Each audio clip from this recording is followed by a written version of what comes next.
আসসালামু আলাইকুম। সুপ্রিয় দর্শক, সম্প্রতি সাবেক প্রধানমন্ত্রী শেখ হাসিনা পুত্র সজীব ওয়াজেদ জয়ের একটি সাক্ষাৎকার সবচেয়ে বেশি আলোচনার ঝড় তুলেছে। আওয়ামী লীগের পক্ষ থেকে এটিকে সবচেয়ে বড় একটি খুব গুরুত্বপূর্ণ একটি সাক্ষাৎকার হিসেবে দেখছেন। তাদের মধ্যে অনেকে অনলাইন প্ল্যাটফর্মে মুজিব থেকে সজীব এই ধরনের বিভিন্ন প্লে কার্ড মুজিব এবং সজীব অর্থাৎ সজীব জয় এবং বঙ্গবন্ধু শেখ মুজিবুর রহমানের ছবি এডিটিং করেও তারা সোশ্যাল মিডিয়াতে ছাড়ছেন। মূলত এই সাক্ষাৎকারটি সারা বিশ্ব গণমাধ্যম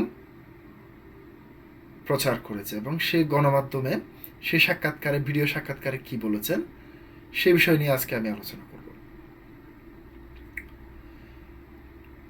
আল জাজিরাকে যা বলেছেন সজীব ওয়াজেদ জয় এ নিয়ে দৈনিক ইত্তেফাক একটি রিপোর্ট তৈরি করেছে। সেখানে যে বিষয়টি তুলে ধরা হয়েছে সেটি আপনাদেরকে আমি নিজের পক্ষ থেকে কোনো কিছু না বলে আমি সরাসরি সেই রিপোর্টে কি বলেছেন পুরো রিপোর্টটি আপনাদের সামনে পড়ে শোনাচ্ছি। আওয়ামী লীগ যদি বাংলাদেশের রাজনীতিতে ফেরার সুযোগ পায়, শেখ হাসিনাকে আর নেতৃত্বে দেখা নাও যেতে পারে বলে ইঙ্গিত দিয়েছেন তার ছেলে সজীব ওয়াজেদ জয়। কাতার ভিত্তিক সংবাদ মাধ্যম আল জাজিরাকে দেওয়া এক সাক্ষাৎকারে তিনি বলেন, আমার মা আসলে দেশে ফিরতে চান, তিনি অবসর নিতে চান, তিনি বিদেশে থাকতে চান না। জনতার অভ্যুত্থানে 2024 সালের 5 আগস্ট ক্ষমতা হারানোর পর থেকে ভারতে নির্বাসিত জীবন কাটাচ্ছেন জয়ের মা। সবচেয়ে বেশি সময় বাংলাদেশের প্রধানমন্ত্রীর দায়িত্ব পালন করা শেখ হাসিনা জুলাই অভ্যুত্থানে মানবতা বিরোধী অপরাধের মামলায় তাকে মৃত্যুদণ্ড দিয়েছে বাংলাদেশের আন্তর্জাতিক অপরাধ ট্রাইব্যুনাল এবং মোহাম্মদ ইউনূস অন্তর্বর্তীকালীন সরকার আওয়ামী লীগের রাজনৈতিক কার্যক্রম নিষেধাজ্ঞা আরোপ করেছে। ফলে বাংলাদেশের অন্যতম পুরনো এই দলটি আসন্ন জাতীয় সংসদ নির্বাচনে অংশ নেওয়ার সুযোগ পাচ্ছে না। আওয়ামী লীগের অধিকাংশ জ্যেষ্ঠ নেতা শেখ হাসিনার মতোই দেশের বাইরে আত্মগোপনে রয়েছেন। দেশে যারা ছিলেন তাদের অনেকে গ্রেপ্তার হয়ে আছেন কারাগারে। শেখ হাসিনার ছেলে জয় যুক্তরাষ্ট্রের নাগরিক। ওয়াশিংটন ডিসিতে তার বাড়িতে গিয়ে তার সাক্ষাৎকার নিয়েছেন আল জাজিরার সাংবাদিক শ্রীনিবাস যৌন। বর্তমান প্রেক্ষাপটে তিনি জানতে চেয়েছিলেন বাংলাদেশে আওয়ামী লীগের কোনো ভবিষ্যৎ আছে কিনা। উত্তরে জয় বললেন, অবশ্যই আছে, বাংলাদেশ আওয়ামী লীগ কোথাও যাচ্ছে না, এটা সবচেয়ে প্রাচীন বড় দল, আমাদের 40-50% ভোট আছে। আপনি কি মনে করেন 40-50% মানুষ হঠাৎ সমর্থন দেওয়া বন্ধ করে দেবে? দেশের 17 কোটি মানুষের মধ্যে 6-7 কোটি ভোটার আওয়ামী লীগের, তারাও কি হঠাৎ সমর্থন বন্ধ করে দেবে? শ্রীনিবাস যৌন বললেন, আমি জিজ্ঞেস করছি কারণ আপনি বলছেন আপনার মা রাজনীতি থেকে অবসর নেওয়ার কথা ভাবছেন। এখন যদি তিনি কখনো বাংলাদেশে ফিরে যান, তিনি কি আর রাজনীতিতে থাকবেন না?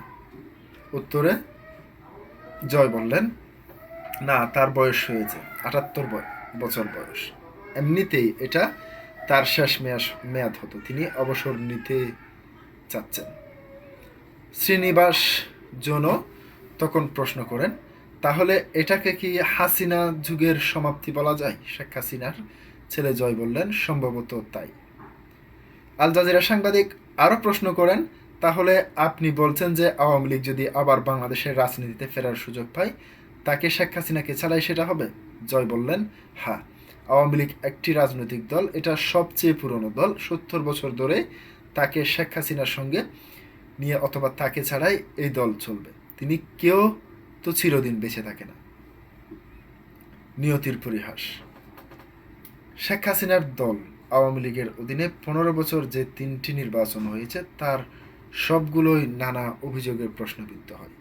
সে সময় জামাতে ইসলামী ছিল নিষিদ্ধ, আর এখন আওয়ামী লীগের কার্যক্রম নিষিদ্ধ। আসন্ন ত্রয়োদশ জাতীয় সংসদ নির্বাচনে তারা অংশ নিতে পারছে না। শেষ প্রসঙ্গে ধরেন শ্রীনিবাস যৌন প্রশ্ন করেন, আপনি একমত হবেন সার্বিকভাবে রাজনৈতিক দলের উপর নিষেধাজ্ঞা আরোপ একটি বাজে ধারণা। বহু মানবাধিকার পর্যবেক্ষক সংস্থাও তাও বলেন। কিন্তু এখানে কি এক ধরনের আইরনি নেই?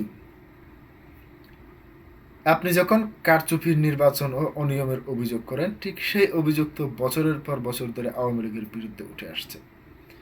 এই অভিযোগ থাকার কথা মেনে নিয়েই জয় তার উত্তরে বলেন, আওয়ামী লীগ কখনো কাউকে নিষিদ্ধ করেনি। জামাতের নিবন্ধন বাতিল হয়েছিল আদালতের সিদ্ধান্তে। আওয়ামী লীগের সময়ে নির্বাচনগুলোতে অনিয়মের অভিযোগ ও হিউম্যান রাইটস ওয়াচ, যুক্তরাষ্ট্রের পররাষ্ট্র দপ্তর আরও জাতীয় সংঘের সমালোচনার বিষয়গুলো সামনে আনলে সজীব ওয়াজেদ জয় 2018 সালের নির্বাচনের আগে জরিপের কথা তোলেন। তিনি বলেন, আমাদের জরিপ আমেরিকানদের জনমত জরিপ, সেই সবই দেখাচ্ছিল আওয়ামী লীগের বিপুল ব্যবধানে জয়ী হবে। আপনাদের কারো কোনো অনিয়মের প্রয়োজন ছিল না। আমাদের কারো কোনো অনিয়মের প্রয়োজন ছিল না। প্রশাসনের ভেতরে কিছু লোক নিজেরাই উদ্যোগ নিয়ে এসব করেছে। দলীয় দিক থেকে আমার মা ও আমি ভীষণ ক্ষুব্ধ হয়েছিলাম। আমরা একটি পরিচ্ছন্ন নির্বাচন চেয়েছিলাম, কারণ আমরা যে কোনোভাবেই জিততে চাচ্ছিলাম।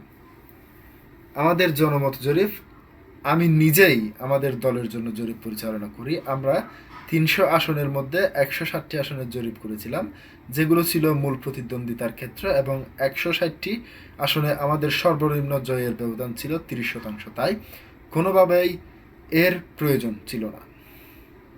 জয় দাবি করেন, 2024 সালের নির্বাচনে কোনো কারচুপি হয়নি। বিরোধী দলগুলো নির্বাচন বর্জনের সিদ্ধান্ত নিয়েছিল, সেটা দুর্ভাগ্যজনক।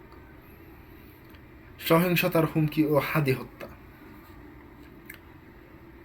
সজীব ওয়াজেদ জয় এর আগে এক সাক্ষাৎকারে বলেছিলেন, আওয়ামী লীগ ছাড়া কোনো নির্বাচন হতে দেওয়া হবে না। সরকার যদি এমন দমনপীড়ন চালায় তাহলে তা সহিংসতার দিকে যাবে। সেই কথা মনে করিয়ে দিয়ে শ্রীনিবাস যৌন বলেন, আওয়ামী লীগের ওপর নিষেধাজ্ঞার একটি কারণ হিসেবে সরকার বলছে আপনারা সব নির্বাচনী সহিংসতার উস্কানি দিচ্ছেন।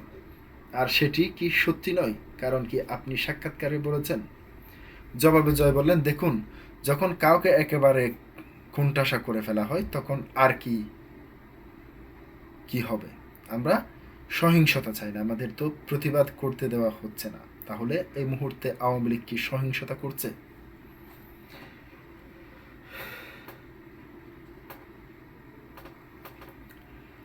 আপনি বলেছেন, অন্তর্বর্তী সরকারের সময় আওয়ামী লীগের ওপর নিপীড়নের পাল্টা অভিযোগ এনে জয় বলেন, গত বছরের জুলাই আন্দোলনের পর থেকে এখন পর্যন্ত আমাদের শত শত কর্মী নিহত হয়েছেন, 30-এর বেশি মানুষ হেফাজতে মারা গেছেন। মাত্র গত সপ্তাহে আমাদের দলের এক সংখ্যালঘু নেতা, একজন হিন্দু ভদ্রলোক, কারাগারে হেফাজতে নিহত হয়েছেন। আপনি বলছেন ভুলকে ভুল দিয়ে ঠিক করা যায় না। আমরাও বলছি, যখন কাউকে বল প্রয়োগ করে দমন করা হয়, কোনো বিকল্প না রাখা হয়, তখন কি হবে? শ্রীনিবাস যৌন তখন বলেন, কিন্তু মিস্টার ওয়াজেদ, আপনি কি মনে করেন না এই ধরনের বক্তব্য সহিংসতার পথে যাবে? ব্যবহার করে আপনি আসলে এই ধারণাকেই সমর্থন করছেন যে আওয়ামী লীগকে নিষিদ্ধ করা উচিত, কারণ আপনি সহিংসতার এই হুমকিটা সামনে রাখছেন। আমাদের ভোট করতে দিন, নইলে। জয় উত্তরে বলেন, আমি সহিংসতার হুমকি দিইনি। আমি বলেছি, আমাদের যদি সহিংসভাবে দমন করা হয় তাহলে স্বাভাবিকভাবে সহিংসতা হবে। আমি আমার কর্মীদের হামলা করতে বলিনি। আল জাজিরার সাংবাদিক তখন ঢাকা ইনকিলাব মঞ্চের নেতা শরীফ ওসমান হাদির হত্যার ঘটনা এবং তাকে আওয়ামী লীগ কর্মী জড়িত থাকার অভিযোগ নিয়ে প্রশ্ন করেন। তিনি বলেন, এটা কি সত্যি? তার হত্যার পেছনে কি আওয়ামী লীগ এর হাত ছিল? সজীব ওয়াজেদ জয় বলেন, অবশ্যই না। দেখুন, এই মুহূর্তে বাংলাদেশের হত্যাকাণ্ডের ঘটনার মতো সক্ষমতা যদি আমাদের থাকতো, তাহলে আপনি কি মনে করেন এই রেজিম অন্তর্বর্তী সরকার এখন টিকে থাকতো?